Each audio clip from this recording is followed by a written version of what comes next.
So in regards to Manhattan Beach, let me give you a more realistic explanation. Bruce Beach Lodge was started before there was even a city of Manhattan Beach. So the city of Manhattan Beach began to grow very rapidly, pushing its way north. A lot of the properties on Bruce Beach were undeveloped, unlike the rest of the city.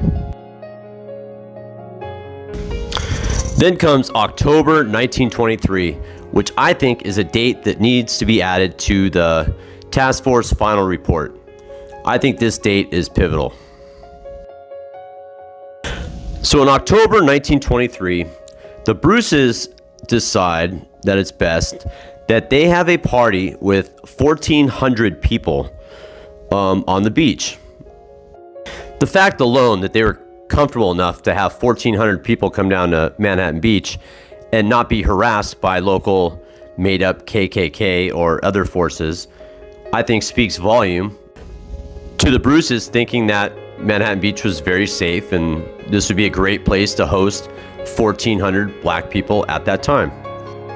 Here's a photograph of all the beachgoers, and if you read the article, it was an amazing event and everything went great and everybody had a great time and it was awesome. The Bruces decided to have a party October 1923 with 1,400 guests. City Council sees this and says, whoa, how are we going to build a quiet beach residential city with a Club Med in the middle of it? The parking alone is going to be insane. How do we prevent this? How do we go back to our city plan, which we have laid out, which is a residential town, not a party town? If the Bruces were Korean, Mexican, Russian, white, it doesn't matter. The same conclusion would have been made. We need to stop this now. So they decided, hey, we need a park in this area. Let's condemn the properties. Most of the properties were owned by white people. A small percentage were owned by black people. Let's condemn these properties, turn it into a city park, and continue with our plan to keep Manhattan Beach a nice residential community.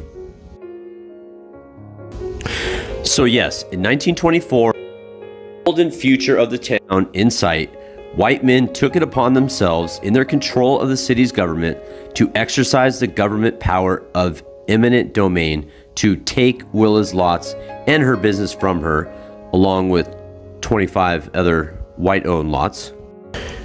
Yet, regardless of the imputation we can make, under the supposed circumstances of bad motive in their